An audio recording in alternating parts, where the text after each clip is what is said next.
In America, being friendly can sometimes look like you're being aggressive. And it all comes down to a few inches of empty air. Hey everyone, welcome to Speak Like a Native. I'm Maya. And I'm Leo. Let's get into it. So, Leo, I want you to imagine a very common scene. You're waiting in line at a coffee shop. It's a long line. Where do you stand? Well, right behind the person in front of me, of course. I don't want anyone to cut in. Okay, but how close? If you reached out your arm, could you touch their shoulder?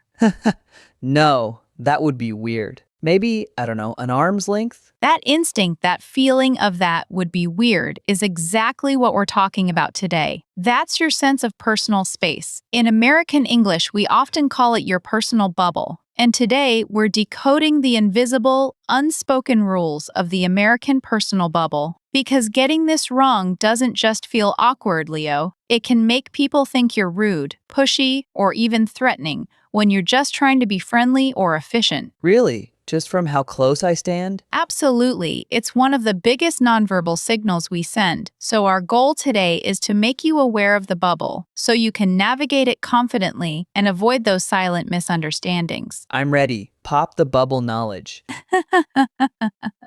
Let's start with the zones. Researchers actually map this out. For casual social interactions with acquaintances, coworkers, or strangers, like in that coffee line, the comfortable zone is about an arm's length away. We call this social distance. It's roughly 4 feet. That's 1.2 meters for our metric friends. Close enough to talk easily, far enough that no one feels crowded. 4 feet. Got it. What about with friends? Good question. With good friends or family, you can move into what's called personal distance. That's about 1.5 to 4 feet, so half an arm's length to a full arm's length. This is for conversations that are more private, more friendly. You might lean in within this zone. But here's the key thing, Leo. You only enter this zone by invitation. You don't assume it. Invitation? Like they say, come closer? Not with words, usually. It's with body language. If they lean in, if they gesture you closer, if the environment is loud and you both naturally move closer to hear. The rule is, let the other person set the boundary. If you step forward and they step back, you stop. That's the dance. The step back. I've seen that. I always thought it meant I had bad breath or something.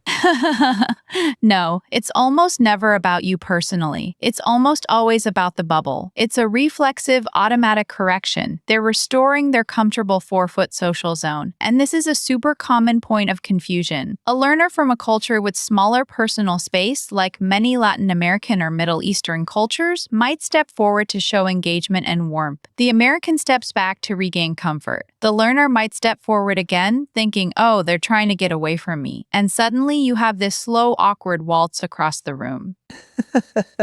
I can picture it. It's like a silent comedy. It is, but in the moment, it feels tense. Now, let's get into a real-world scenario. Imagine you're at a networking event, Leo. You see someone you'd like to talk to. How do you approach? I walk up, smile, say hello, and introduce myself. Okay, but where do you stop walking? This is crucial. Close enough to shake hands? Perfect. The handshake is the golden guide. You stop at the distance where you can comfortably extend your arm for a handshake without either of you having to lunge forward. That distance almost always is the perfect social distance. It's a built-in measuring tool. If you're not going to shake hands, just visualize that handshake space. That's a great hack. So the handshake zone is the safe zone. Exactly. Now, let's get into the mistake I teased earlier. And in a few minutes, Leo, you're going to make the exact mistake that 90% of learners make when they first become aware of this. Stay with us. First, let's talk about cues or lines. This is a huge one. In many parts of the world, lines are fluid. People stand very close to prevent cutting. In the US and UK and some other places, the line bubble is sacred. You maintain that social distance even in a crowded line. Touching or standing close enough that the person in front can feel your breath is a major no-no. It creates anxiety. People will actually turn around and glare, or even say something. What would they say? They might just clear their throat pointedly. Or they might say something like, I can wait, which is a sarcastic way of saying, back up. Or a direct, could you give me a little space, please? The polite phrase to know if you need space is, excuse me, I just need a little more room. Say it with a smile. Excuse me, I just need a little more room. Got it. Now, public transportation is the exception that proves the rule. On a packed subway or bus, the bubble collapses out of necessity. But there's an etiquette even then. You avoid eye contact, you minimize your body, you don't spread out, you might say sorry or excuse me if you brush against someone. It's an unspoken agreement that we know this isn't the normal rule, but we're all stuck here. What about in conversations? You mentioned the dance. What if I'm talking to someone and they keep inching back? Do I just stop talking? No, but you should stop advancing. Plant your feet. If you're in a hallway or open space and they're slowly moving, it's a strong signal. Hold your ground. Sometimes people will just shift their weight from one foot to the other or take a half step back. That's a micro correction. It's not a rejection, but it's just a comfort adjustment. The biggest mistake is to chase them. Now let's set up our practice scenario. Leo, you're at a party. You're talking to me, Maya, who you've just met through a friend. We're having a nice chat about movies. The music is at a normal level. Go ahead, start the conversation. Okay. Hi, Maya. It's nice to meet you. I heard you like science fiction movies. I do. I'm a huge fan. What about you? Oh, yes. Me too. I really love the older ones, like from the 1980s. The practical effects are so interesting. They really are. There's a craftsmanship to it. Exactly. Like in The Thing, the special effects are amazing even now. Okay, stop. Did you feel what you were doing? I was trying to be engaged. I was leaning in to show I was listening. And I was trying to breathe.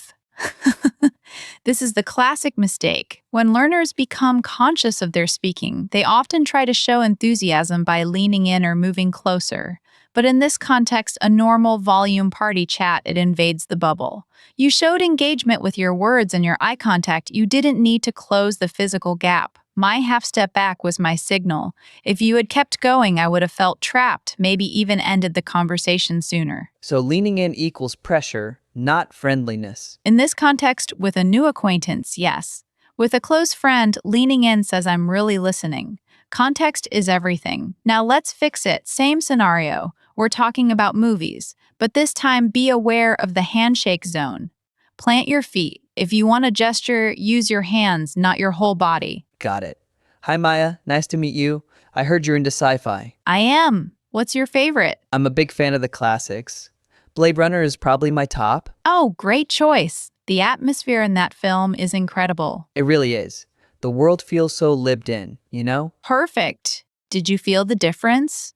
You were animated, you were engaged, but you stayed in your space. I felt comfortable, so I didn't feel the need to retreat. The conversation can flow naturally. It did feel more relaxed. Now, here's the part that surprises most people. This bubble isn't just horizontal, it's also vertical. Vertical? Like height? Like seating. Imagine you're on an airplane. The middle seat is empty. Where do you put your bag? On the middle seat to claim a little more space. Most people do. But if someone walks up and that's their assigned seat, you immediately move your bag. That's respecting the vertical territory bubble. In a waiting room with empty chairs, you don't sit right next to someone. You leave at least one chair between you, if possible. That's the bubble in action. In an office, if you need to talk to someone at their desk, you don't lean over their shoulder. You stand at the side or wait for them to look up. Leaning over someone's shoulder is a major invasion. Because it's like you're surrounding them. That makes so much sense. I never thought of empty chairs as part of the bubble. It's all territory. Now, let's talk about cultural comparisons because this is where it gets really interesting and can prevent a lot of confusion. In many cultures, think Spain, Italy, much of Latin America, the Middle East, the comfortable social distance is smaller. Conversations happen closer. Touch is more frequent. It's a sign of warmth and connection. In many Asian cultures, like Japan or China, the social distance might be larger, especially with strangers or in formal settings, and touch is less common. So a Spanish speaker in the USA might unconsciously stand at what feels like a friendly distance to them, but it's inside the American bubble. The American might perceive them as pushy. The Spanish speaker might perceive the American as cold and distant, always backing away. So both people are being perfectly polite in their own culture, but the signals are getting crossed. Exactly. It's not rudeness, it's a cultural mismatch. The magic happens when you become aware of it. As a learner in the USA, if you notice someone consistently keeping more distance,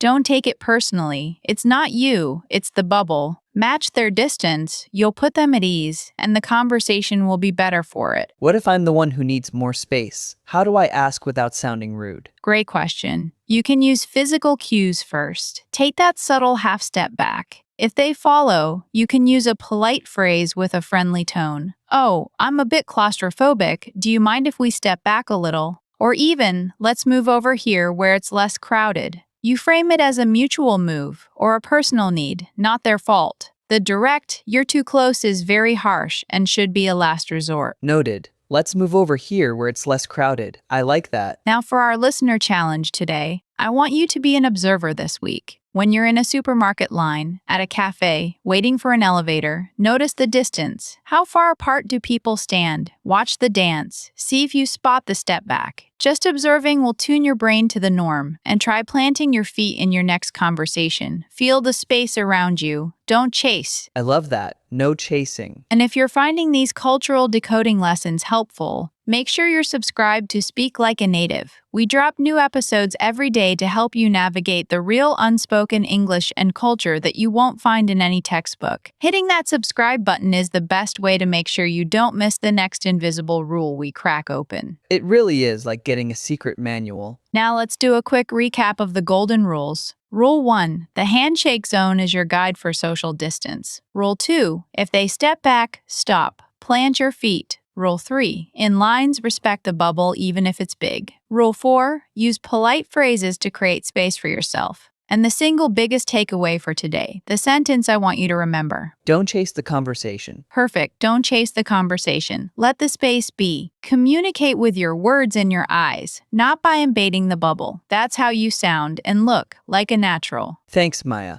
This was eye-opening. Thanks for being a great student, Leo. To all of you listening, thank you. Remember, the goal isn't to change who you are, it's to understand the code so you can connect better. We'll see you next time on Speak Like a Native.